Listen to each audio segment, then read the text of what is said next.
They timed a part-time RUC station's closing hour, brought a JCB digger with a bomb in its bucket, and drove it into a garrison already under threat. Then the history books called it an ambush, and that single word flipped who looked like the victims.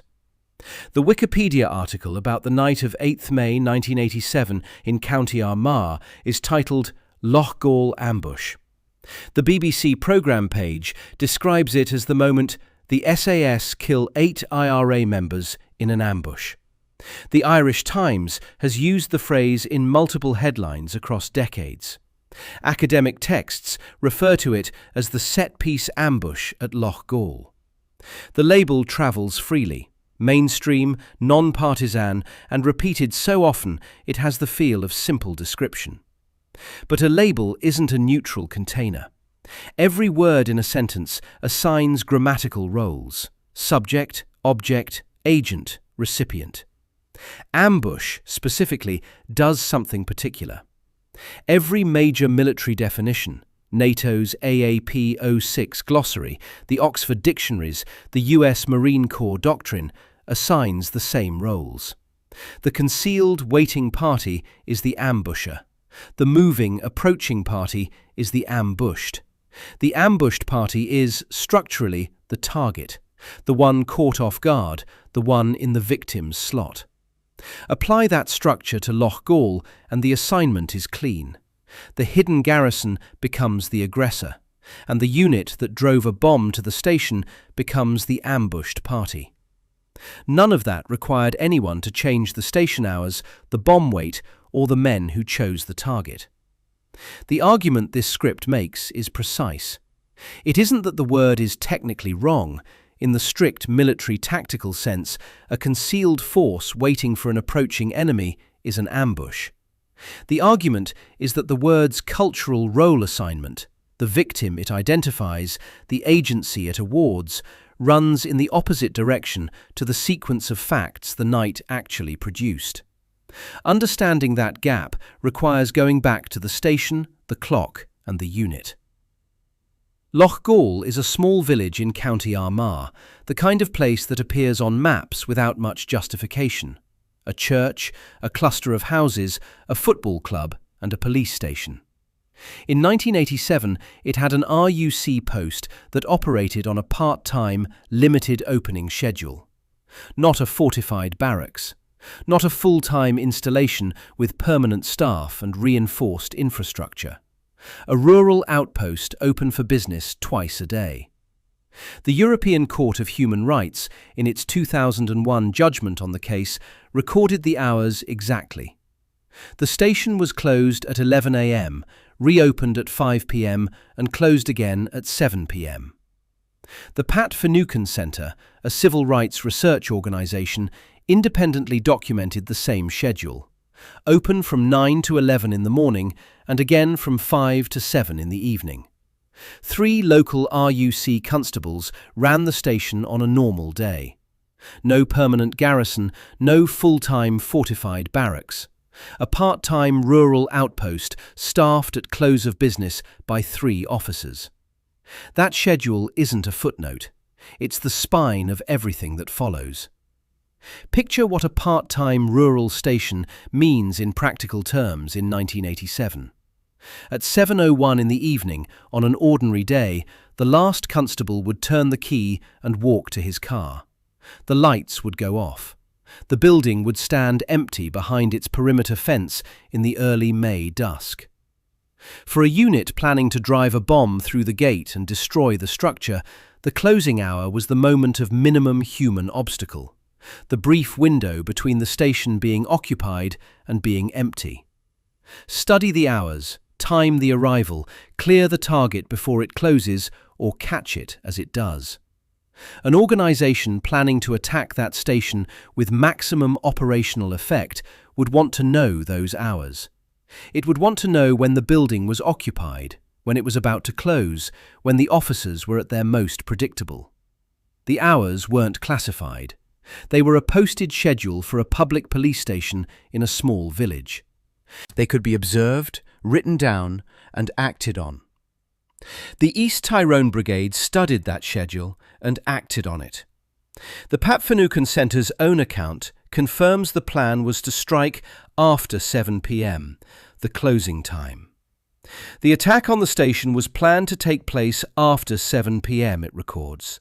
The actual attack took place at 7:25 p.m, outside opening hours.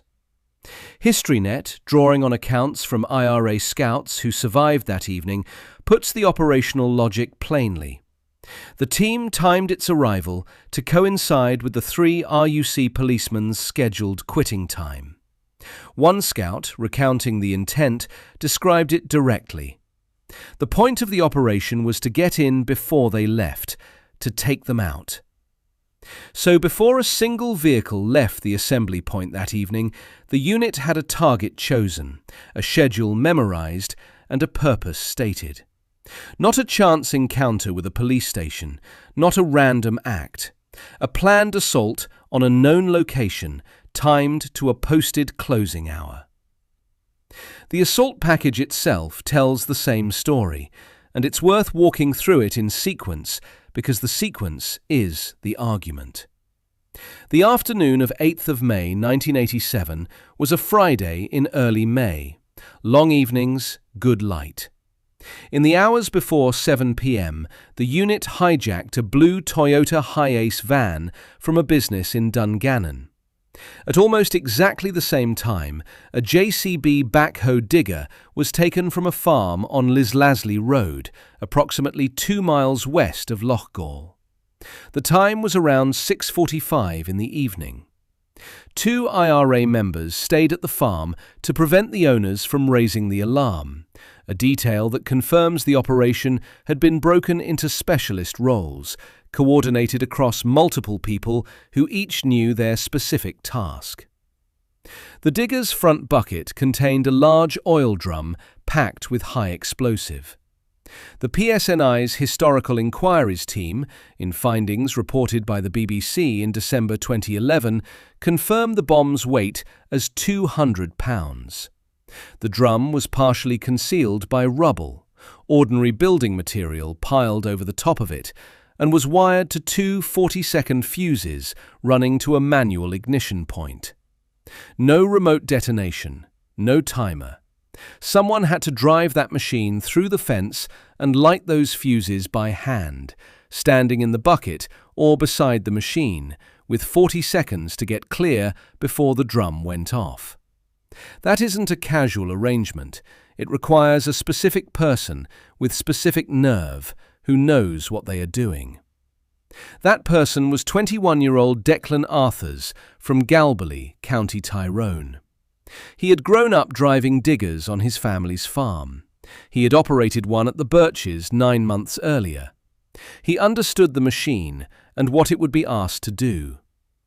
4 vehicles left for Loughgall that evening: the digger, the van, and 2 scout cars positioned ahead as surveillance and escape. They converged on the village from the northeast shortly after 7 p.m. The station was already past its posted closing time. According to multiple accounts, the convoy drove past the station at least twice, slowly, at a speed that allowed the men inside to assess what they could see. The building looked quiet. No obvious movement, no visible occupation. Some members of the unit took that quiet as a warning. A debate started. One of the scouts had already spotted something that concerned him, an SAS helicopter visible in the distance, and told a comrade something was badly wrong. In the van, the argument ran between those who wanted to abort the operation and those who wanted to continue. The commander, Patrick Kelly, settled it. He made the call to go ahead, to drive in, blow the station, and fire a few rounds. That decision, made on the road outside a part-time police station in County Armagh, is the moment the operation became irreversible. At approximately 7:15 p.m, Declan Arthurs drove the JCB toward the station.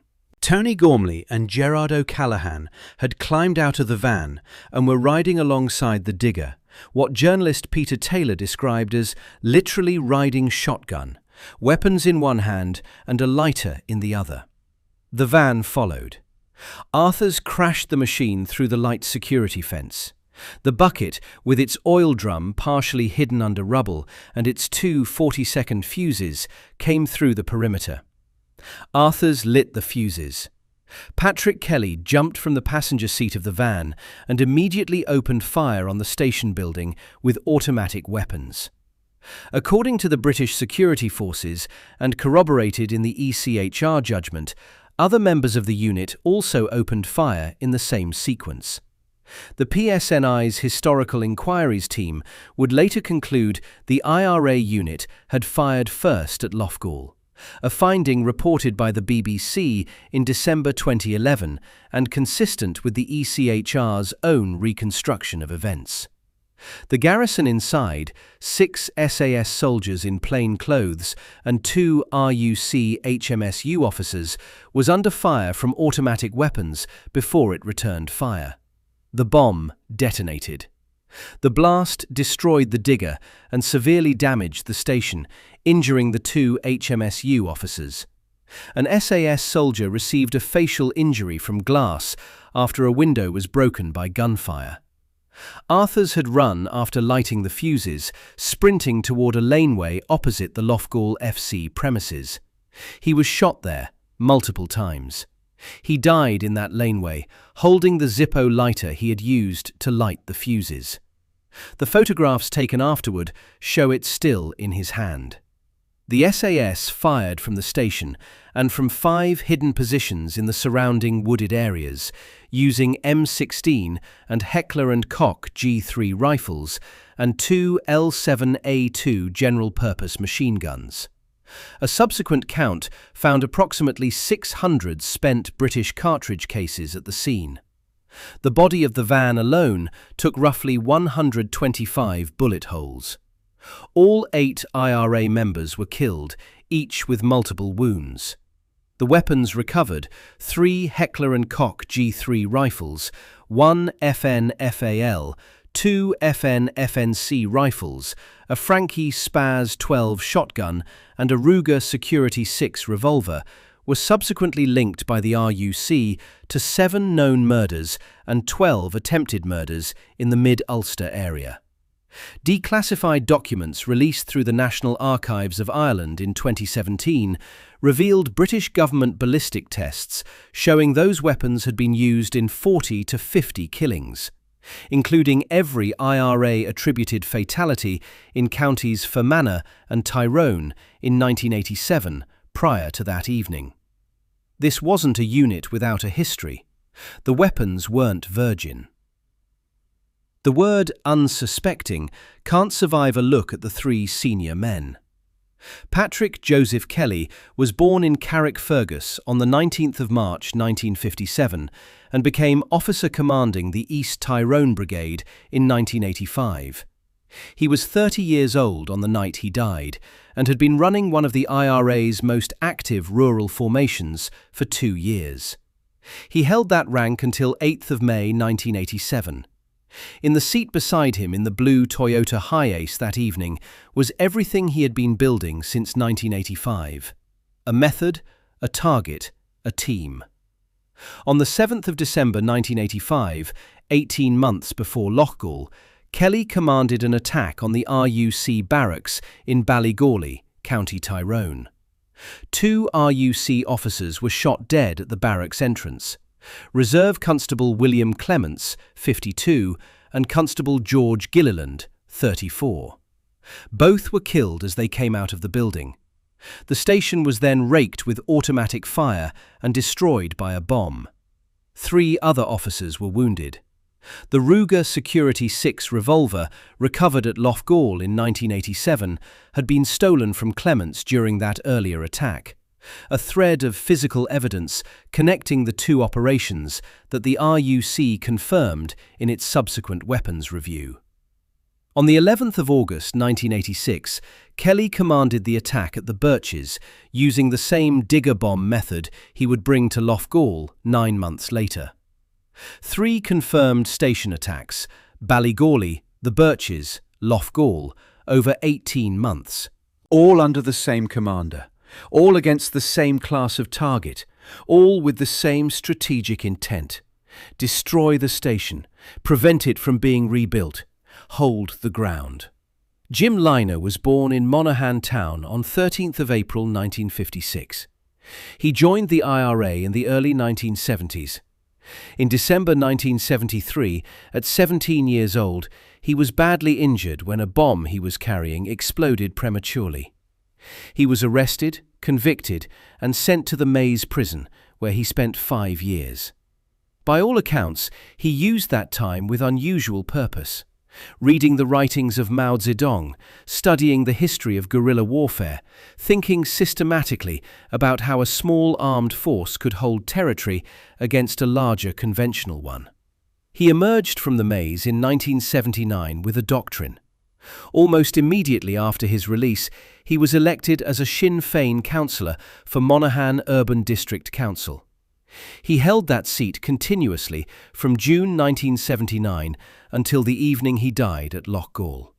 The CEF Victims and Survivors Group, an organisation openly hostile to the IRA, confirmed the fact on record. It's a fact that Jim Liner was an elected councillor in Monaghan. An Phoblacht, Sinn Féin's own publication, recorded it from the other direction. Jim Liner has been a member of Monaghan UDC since June 1979. He wasn't some anonymous operative. He was a serving elected representative who had co-authored a strategic campaign to destroy isolated RUC and British Army bases across the border counties, modelled on Maoist guerrilla doctrine, aimed at creating what he called liberated zones. The strategy Liner developed was specific and documented. Its first phase involved destroying isolated rural police stations, then intimidating or killing any contractors who tried to rebuild them, holding the vacated ground against reoccupation. Its goal was to deny the British state physical presence in specific areas of the border counties. He had been operational again since 1979. He had cooperated with Patrick Kelly since at least 1984. He had participated in the Ballygawley attack in December 1985 and in the Birches attack in August 1986. Loughgall was his third confirmed operation of this type. Padraig McKerney was born on the 18th of December 1954 near the Moy in County Tyrone. He joined the IRA, was arrested in 1977 and received a lengthy sentence after being caught with a loaded submachine gun, linked, per official documentation, to a planned attack on Moy RUC station. He served time in Long Kesh and in Magilligan prison. McKerney had been in the orbit of serious Republican violence since he was a teenager. On the 25th of September 1983, he was among 38 men who escaped from H Block 7 of the Mays prison, the largest peacetime prison break in UK history, confirmed by the official Prony Kane prisoner-at-large register that lists McKerney, Patrick Oliver, born the 18th of December 1954, as one of the escapees. He was never recaptured. He was never brought back to serve the remaining portion of his sentence. By early 1984, he had returned to active IRA service in East Tyrone. He remained operational, continuously, for the 3 years between his escape and his death at Loughgall. He was 32 years old. 3 years of active operations after escaping prison, with a prior conviction for weapons linked to an intended attack on an RUC station. A sitting councillor. A brigade commander with 2 prior RUC station attacks on his record and weapons seized at Loughgall that forensic tests tied to 40 to 50 killings. A Mays escapee who had refused to stop, returned to the field and served 3 years more before dying in the middle of executing a plan he had helped design. These were the men the word ambushed placed in the victim's slot. The word unsuspecting collapses under the weight of those biographies. Not because these men deserve no moral consideration, The question of whether the SAS were required to attempt arrests rather than shoot on sight is a legitimate and unresolved accountability question, and the ECHR found procedural grounds for complaint in precisely that area. But the grammatical claim the label makes is factually unsustainable. The ambushed party is, by definition, caught off guard. A unit that had studied the station's hours, planned the approach, rehearsed the method 9 months earlier at the Birches, and timed the arrival for the closing minute, wasn't a unit caught off guard. It was a unit choosing to execute a plan against a position it already suspected was ready for them. By the scouts' own testimony, some of the men had doubts before the attack began. They pressed forward anyway. 9 months before Loughgall, on the 11th of August 1986, the East Tyrone Brigade attacked the RUC base at the Birches near Portadown in County Armagh.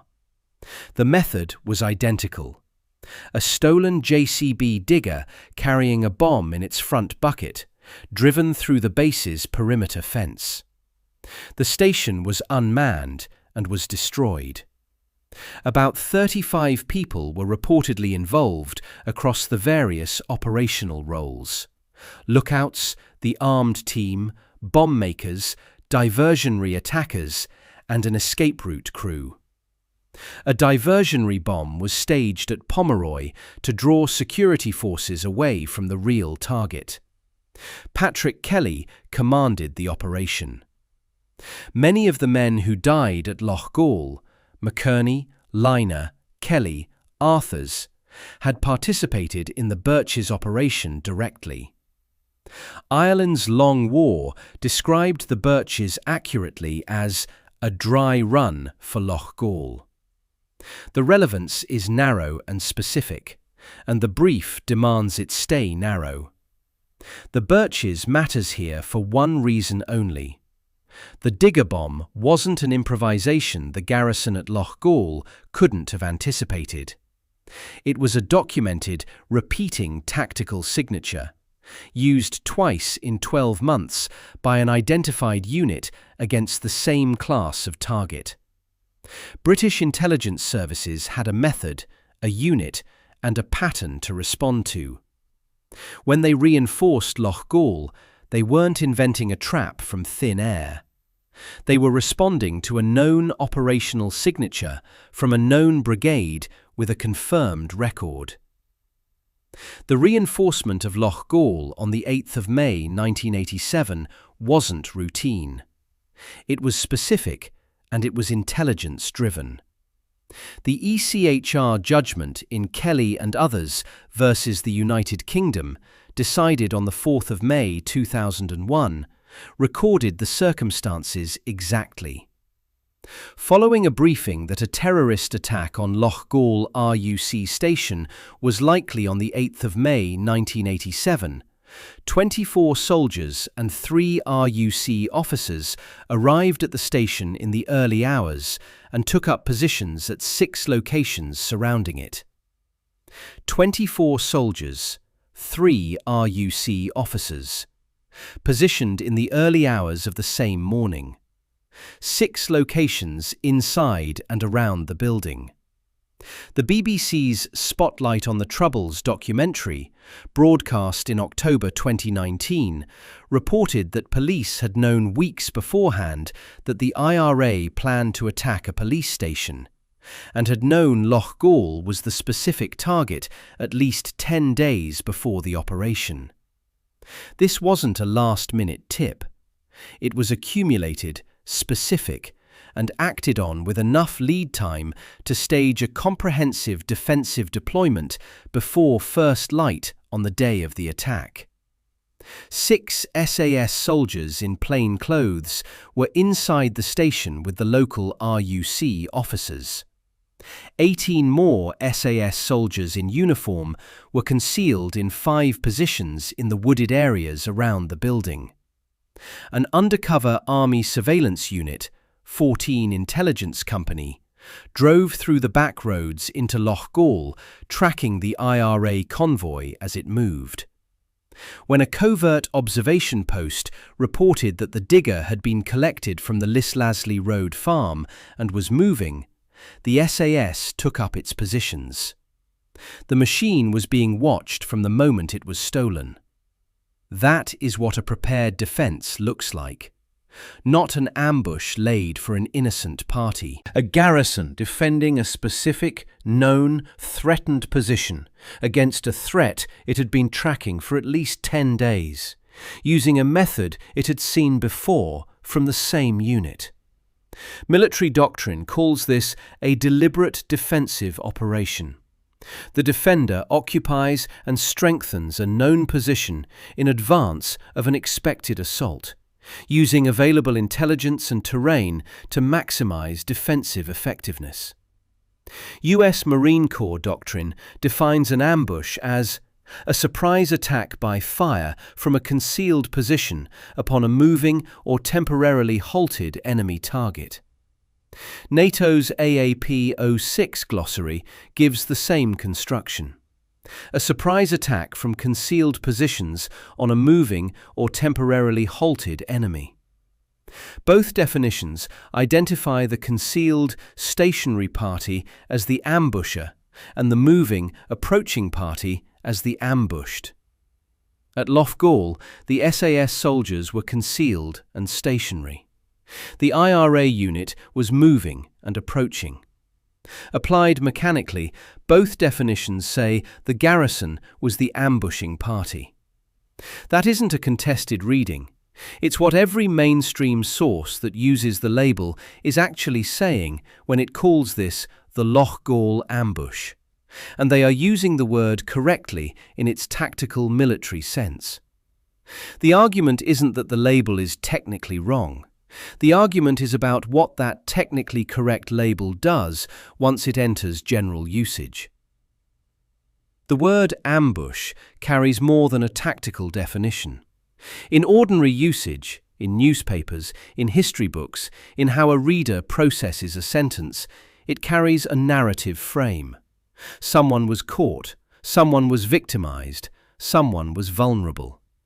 The ambushed party walks into a trap. They didn't know what was coming.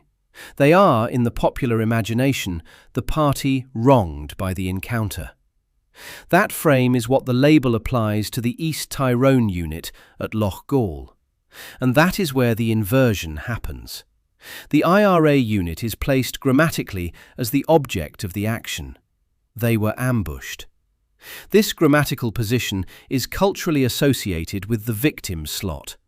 Not in the technical military sense, but in the way any English speaker processes a sentence containing that word. The word reaches back through decades of usage in war films, crime reporting, wildlife documentaries, and newspaper columns. And in almost every context, it describes something done to a party that didn't choose to be in that position. A bomb-carrying assault unit, timed to a closing hour, approaching a police station it had studied, executing a method it had practiced 9 months earlier. That unit does not fit the cognitive template of the ambushed party. But the label makes it so, without altering a single physical fact. The facts the label does not change. The unit chose the target. The unit studied the posted hours of that target and timed their arrival to the closing minute. The unit hijacked the vehicles in the hours beforehand. The unit took the digger from a farm 2 miles out. The unit loaded the bomb into the front bucket and partially covered it with rubble.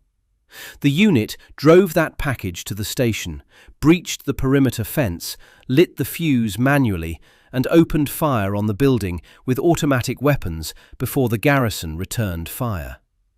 The garrison was there because intelligence said the unit was coming, and had been in position since the early hours of the same morning. Once the label is applied, the garrison's conduct becomes the primary subject of inquiry. An ambush invites the question: was the ambush lawful? Were the ambushers justified? Did they give fair warning? Did they take adequate precautions to minimize loss of life? The questions aren't wrong. They are legitimate questions about the use of lethal force by state actors, and they deserve to be asked and answered. But they are directed at the party the label designated as the aggressor, the garrison, while the party that brought the bomb recedes into the secondary position of the ambushed. The bomb becomes context. The garrison's response becomes the story. The post-event legal proceedings followed exactly that frame. The ECHR case, Kelly and others versus the United Kingdom, application number 30054/96, was brought by the families of the 8 IRA members. The court decided it on the 4th of May 2001. Its finding was that the United Kingdom had violated Article 2 of the European Convention on Human Rights, the right to life. The violation was procedural. The investigation into the deaths was inadequate. The inquest process had been delayed. The family's lawyers had been denied witness statements on the second day of proceedings. SAS soldiers had not given evidence in person, and the process as a whole didn't meet the standard required for an independent and effective investigation into potential violations of the right to life. The court didn't find that the use of lethal force was itself unlawful. That distinction is precise and shouldn't be collapsed. The court's finding was about the quality of the investigation that followed, not a verdict on whether the shooting was justified.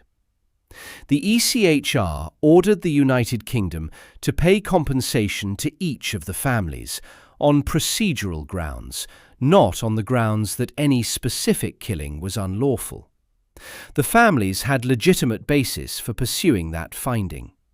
An 8-year gap between the deaths and the inquest, lawyers denied access to witness statements, no live testimony from the soldiers who fired, these are genuine procedural failures, and the court was right to identify them as such. Accountability for the use of lethal force by state actors isn't a fringe demand. It's a legal and democratic requirement.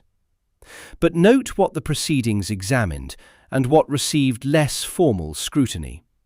The sustained focus of the inquest, the ECHR proceedings, and the journalism that followed was on the garrison.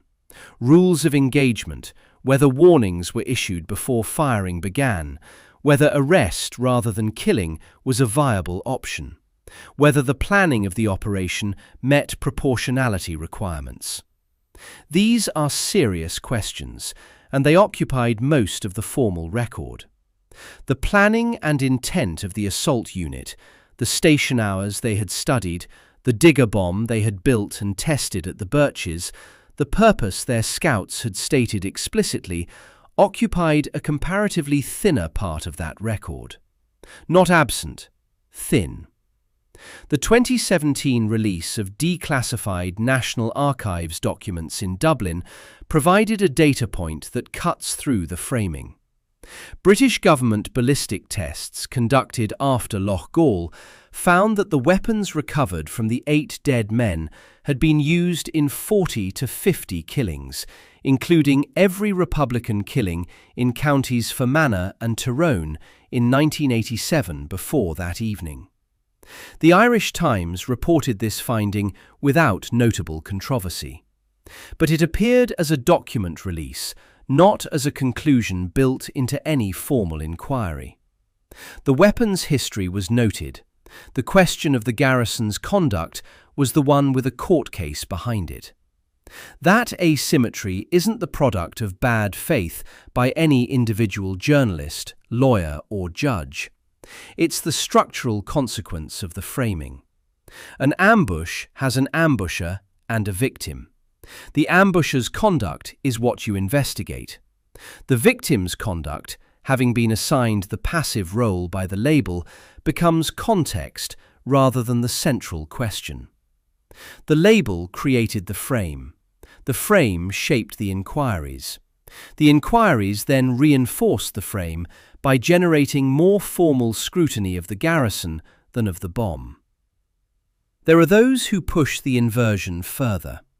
Republican commentary has argued that British intelligence effectively lured the unit into a kill zone, that the security forces were, in a moral sense, the initiating party regardless of who drove the digger. The steak knife investigation and various accounts of the informant question have kept this reading alive. The IRA itself investigated whether someone had betrayed the operation from inside. Wikipedia notes what the investigation produced. It has been suggested that the informer, if there ever was one, had been killed in the ambush. No public confirmation of a specific informant identity exists in the accessible record. The intelligence question is legitimate and unresolved. The exact route by which British forces received specific knowledge of Loughgall as the target, whether through a human source inside the unit, electronic surveillance, physical observation of a known IRA member studying construction sites for a suitable digger, or some combination, remains uncertain. That uncertainty is real, and it's honest to name it. But even granting maximum credibility to the lure argument, it does not change the sequence that matters for the label's role assignments. The unit chose the target, studied the hours, assembled the package, drove the bomb to the station, breached the fence, lit the fuse, and opened fire first. The intelligence may have told the garrison to be there. It didn't tell the unit to bring the bomb. The argument that the presence of an informant transforms a bomb-carrying assault unit into victims rests on a logic that would classify every covert counter-terrorism success as an attack on the intercepted party, which isn't how either law or common language assigns moral agency. The people who chose the target, planned the approach, and carried the explosive weren't rendered passive by the existence of someone who reported their plans. They remained the people who chose the target, planned the approach, and carried the explosive. Those facts didn't change because intelligence was in play. The label ambushed does not acknowledge that sequence. It supersedes it. Pull back from the legal proceedings and look at the phrase itself in its actual context of use. Wikipedia's main article is titled Loughgall Ambush. Its opening paragraph describes the SAS returning fire from within the base and from hidden positions around it in a pre-planned ambush, killing all of the attackers. The BBC News report on the Historical Inquiries team's findings, published 2 December 2011, notes that the HET investigated the Loughgall ambush in 1987 and describes the SAS as lying in wait for an 8-man IRA team as it attacked a police station. The Irish Times has run the phrase across multiple headlines. Sinn Féin denies Gerry Adams set up IRA Loughgall ambush. Link to Loughgall ambush sealed RUC officers' fate. In different years, in different contexts, written by different journalists. Academic texts use variants of set-piece ambush without apparent awareness that the framing is doing role assignment work rather than neutral description. None of these outlets made a coordinated decision. The phrase settled into common usage the way most historical shorthand does. Someone used it, it was accurate in the technical military sense, it stuck, and it reproduced. The mechanical accuracy of the tactical definition didn't prevent the cultural load of the word from doing its work alongside it. The cultural load, victim slot for the approaching party, transferred silently into every usage, shaping how readers process the event without requiring anyone to argue the case explicitly. A sitting Sinn Féin councillor who had spent 5 years in the maze studying Maoist guerrilla theory and had held his council seat for 8 continuous years. A maze escapee with 3 further years of active service after escaping custody, previously convicted on weapons charges connected to a planned attack on an RUC station. A brigade commander who had already destroyed 2 RUC stations by bomb and was executing the same method for a third time. These men arrived at a part-time rural station, which they had timed for its closing hour, with a bomb in a JCB bucket and automatic weapons in a blue Toyota Hi-Ace van. The word ambushed placed them in the victim's role. Not through any argument, not through any editorial meeting, through grammar. The test of whether that placement is accurate is the test the sequence of facts demands. The unit chose the target. Defenders don't choose the target. The attacker selects it, studies it, commits to it. The unit timed the arrival to the closing hour. Defenders respond to the schedule of the attacker. An attacking unit that times its approach to a posted closing hour isn't responding to someone else's initiative, it's setting the terms. The unit built and transported the bomb. A bomb in a JCB bucket does not arrive at a police station by accident. It requires planning, procurement, construction, transport, and a person willing to drive it through a fence and light it by hand. None of that is consistent with the role of an ambushed party.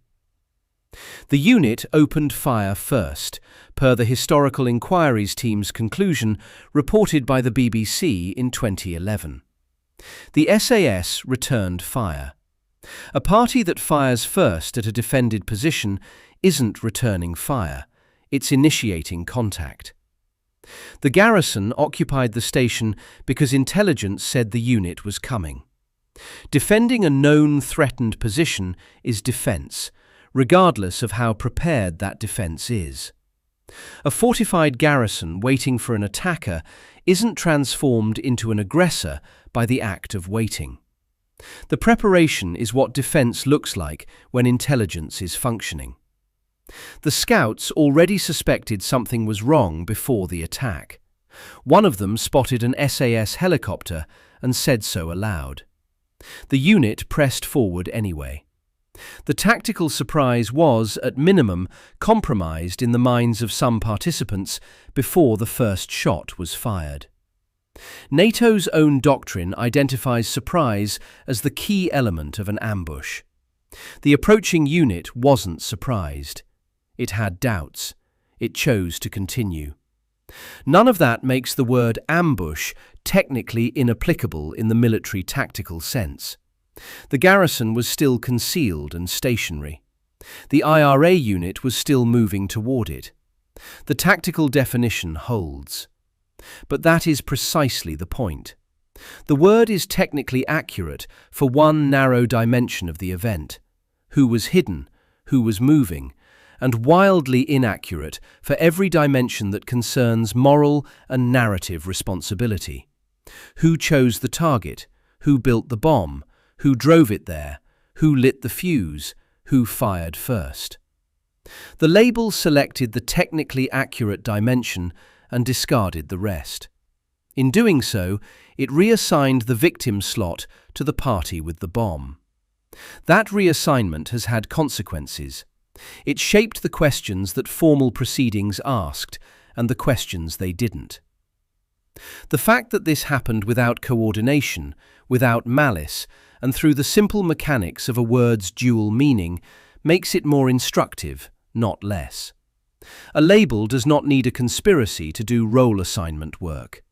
It needs only to be repeated often enough that the role assignments it contains become invisible to the people repeating it.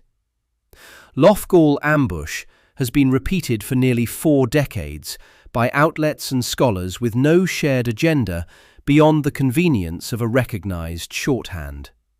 Each repetition deposited the same role assignments into the historical record. Garrison as aggressor, bomb unit as victim. Not because anyone decided that was the correct verdict, but because the word it contains makes those assignments automatically, the way a grammatical structure makes them, the way a subject and object divide a sentence into agent and recipient.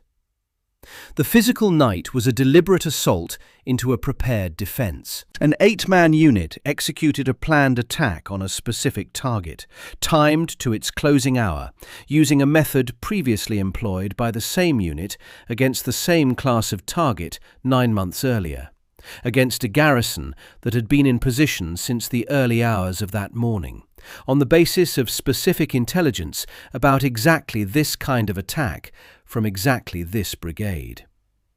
The ECHR's Article 2 finding was about the adequacy of the investigation that followed. It wasn't a verdict on the sequence of agency on the night. Accountability questions about lethal force are legitimate and remain open. They don't require the bomb-carrying unit to be reframed as the attacked party in order to be pursued. You can hold the garrison accountable for its conduct without reclassifying the unit's role. Patrick Kelly had already destroyed 2 RUC stations. Jim Liner had held a council seat for 8 years while running a documented strategic campaign to eliminate police infrastructure from the border counties. Padraig McKerney had escaped the maze, refused to stop, and returned to operations for 3 further years. Together, they drove a bomb to a part-time station timed for its closing hour.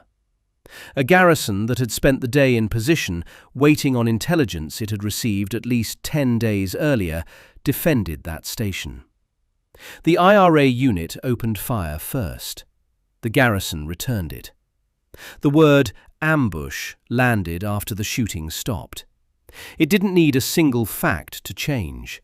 It needed only the grammar of a noun: concealed party attacks approaching party, and the cultural weight that grammar carries in popular usage.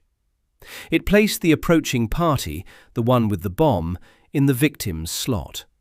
It placed the defending party, the one inside the station responding to fire, in the aggressor's slot. A bomb in a JCB bucket, timed for a closing hour, driven by men who had studied that hour and stated their purpose plainly to their own scouts. That isn't what the word ambushed is designed to describe. The station hours were confirmed by 2 independent sources, including a primary legal judgment. The closing hour timing was confirmed by the IRA's own operational record and by its survivors' testimony. The assault package was documented down to the make and caliber of each weapon. The biographical records of the 3 senior men were verified across hostile and friendly sources alike. The garrison reinforcement was recorded in the ECHR's own judgment, with specific troop numbers and deployment times. Every fact in the sequence points the same direction. The attackers became the victims on paper, not through any change to those facts, but through one noun applied after the guns went quiet. Subscribe for more stories like this.